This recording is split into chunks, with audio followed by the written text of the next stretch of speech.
Like a doll's eyes here with the Prime One Studios Bermejo Joker. Going to do this a little differently. Going to do a little narration video instead of my usual, where I'm holding the camera and filming at the same time. So let's see how this goes. So anyway, here's the base, which starts off out of focus, but it's a fantastic base. You got Batman. He's outstretched here with the chains on his arms. For those of you that have this piece, I like to put the chains a little farther back on the wrist so it looks like he's being actually held by the chains. When I first had it on there, the chains were kind of just on his forearms and it looked a little unnatural. So you can actually, there's enough give to the chains that you can push it back onto the wrist, which I think is probably what they were going for, but you display it how you want. So there's where you can put the magnet in. It's a fantastic sculpt. Batman looks great. He's got the little crease in it, the cut in his mouth. It's awesome. So here's the top of the base. Nothing too super exciting, but really cool. And here's a good close up of the Bat's face here, and you can see where the Joker is carved a smile into the statue, and real good, real kind of messed up, kind of creepy, as my wife liked to put it. Again, there's our chain holding his wrist back, and really just a cool concept. It's a usual Prime One Studios type base, but it's a great concept.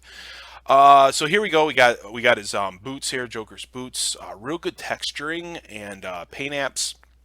You can kind of get a feel for that the Joker's got a sense of style here, alligator boots, whatever. But they look really cool, and I like the shine that they have off. They give off. Then we come up to the pants and his texturing. You can see that he's got some tears in there. Real good texturing. The pants, I don't know if the video is picking up, but they really got a good purple paint, kind of brighter than you think. Good color to it. I happen to be displaying at this moment the Joker with a gun. Gun's done real well. It's a very natural pose how he's holding it. It has a very realistic kind of flowing pose to it. It's hard to explain, but those that have it know what I'm talking about. But the way the wrist kind of bends over and holding the weight of the gun, you can tell the gun has weight, I guess is a good way to explain it. So then you can see here the other side, and there's this little pocket chain. Looks really cool in real life. You can see that there's a little bit of a shine. The light catches it right and stuff like that, gives it a little bit of a shine. Really cool. So here we move up to the cards that I've actually put in the the left hand, and it's not something Prime One advertised, but I'm really glad you can put the cards in there. Just for display purposes, I think it looks great, gives it some added depth. I've shown it on a few of the boards on Facebook, and people have liked it also, and I've started doing it. I have noticed people are putting them in the hand like this, and I just wanted to point out that you can put them between the fingers. I mean, here the cards, the way they're held, they would actually fall over the place, but here is a way that you can actually like flip them yourself. Even if you try it, it's not easy, but you can flip them and show the cards off this way, and it's like the Joker's flip the cards, and he's showing them off. And I'm so glad you're able to do this, because I love the cards and I wanted to be able to show the cards, but I love the gun and the knife also, and I just probably knew I'd never not use that as a display option. So I'm really happy that I'm able to do this, and that we're able to do this as collectors, and it's a real cool little added extra feature, because that's one thing I guess I was a little disappointed we didn't get an extra hand for the left hand to be able to do this. Anyway, here I am focusing on the jacket, and you can see how well sculpted everything is. I want to point out the how well done the collar is and everything else. It's so dimensional because the collar is actually lifted off. It's not sculpted into the rest of the coat. It just looks great. Here you can see I'm kind of focusing on the shirt and everything, and the vest. They look great, kind of showing off the rest of the coat here and how things look. Showing off the flow of the coat here in the back, flowing in the wind, just really sculpted well. And then we move up to the face sculpt, and I got to get it into focus here, and you can see here what a great job they did with the face sculpt. I got the exclusive because I wanted the laughing head. It was between this and the laughing head. I loved both. I had no idea which one I was going to go with the majority of the time.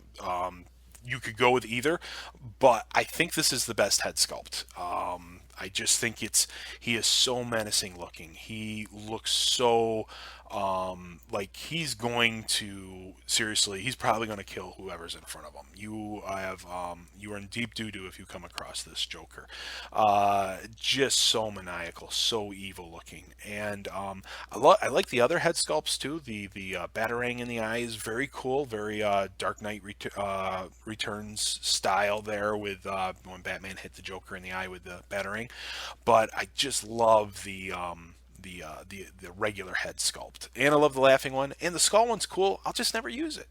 So here's a good full view of them, just really well done. Now I'm going to switch out the gun here, and I'm going to use the knife instead. Knife is a real cool display, and I will be using that also. And I'm going to just move out the regular head for the laughing head, which is the reason I got this piece. The exclusive piece is for the laughing head. The other ones are in the box. I'm sorry you're not going to see those, but just put them away because I'll never use them, and didn't want to risk them falling over or something like that. So anyway, so that was a good clear shot. Now we're focusing in on the knife here. Knife is really well sculpted, very natural pose again to holding the knife. You can see the knife's a little banged up here. I'll get into focus. There we go. And really well done again. Just a great sculpt. Really happy with how this is looking. And here we have the laughing, I am completely insane Joker head. So love the cuts and bruises on this. Like Batman's just pummeled him, and he's laughing it off. He's laughing in the Batman's face about it, and it's just really well done. And this is a piece that the laughing head sculpt is actually something that doesn't photograph or film as well, I don't believe. But when you put it on the actual piece, it looks fantastic. And this was the piece I first put on, and I thought I would just leave it like this and have the laughing head on all the time. But then I put on the regular head and fell in love with that one a little bit more. But they're both great. I mean, it's like a, I don't know. It's a hard for me to pick which one's my favorite. Is this an X or fail? I don't believe so because I think the regular head is the best one. I'm glad that I have the laughing head though, and I think a lot of people would be happy to have that. So if you can still get the exclusive, get on it. Here, I think what I'm trying to show here is how well this head sculpt fits in with the shirt. You can see um, there's no seams or anything, and I'm going to put back in the regular head here and show you one of the problems this piece has. Two of the heads do this and two of the heads don't. I'm going to put the regular head in. There you go, and you can see the seam that is there with the regular head. It doesn't bother me. I know people freak out with this stuff, and it's just not really noticeable unless you're looking for it, and the rest of it looks so amazing that it doesn't matter to me. I mean, yeah, it'd be great if it sat flush and everything else, and maybe I'll take off half a point because of that. I'm just showing here that my Dark Knight 3, I think these go really well together. I can't fit them on the same shelf, but I think these two look like they were made to go together, especially with the way their cape and coat flow in opposite directions when they're next to each other. Actually, when Batman's on the left of the Joker and Joker's on the right of the Batman, I think they look amazing together. There's a few pictures out there, and uh, it's a fantastic statue. I've had the Sideshow Joker, the original. I had the Arkham Asylum Laughing Joker by Sideshow Premium Formats. I love them both. But when I saw this piece, I sold them off. I knew this was going to be my Joker. I've kind of gone a little more one-third scale. I have a lot fewer statues than I used to have. Just trying to show you his head sculpt from another angle if you display him higher up, just showing off how maniacal he looks. So, yeah, a great piece, a 10 out of 10 piece for sure. I can understand if the seam bothers some people, but I don't see people actually really complaining about that. And it's fantastic. It's really, really a wonderful piece, and I'm very happy that I got it. So, I'm showing this off because I went over 1,000 subscribers, and I think a lot of that is because of the Jaws fans out there. Because I'm a huge Jaws fan, and I show off my Jaws collection that has the most hits. So I just wanted to thank everybody for that. I had no idea I would get that many subscribers. I thought I'd get like five. So 1,000 isn't a lot compared to some people, but it's really cool, and I'm glad people are enjoying these videos and watching them, and that hopefully they help make decisions about what you want to do as far as buying these pieces and stuff like that. So thanks everybody for watching. Have a happy Thanksgiving, and I'll see you next time. Bye.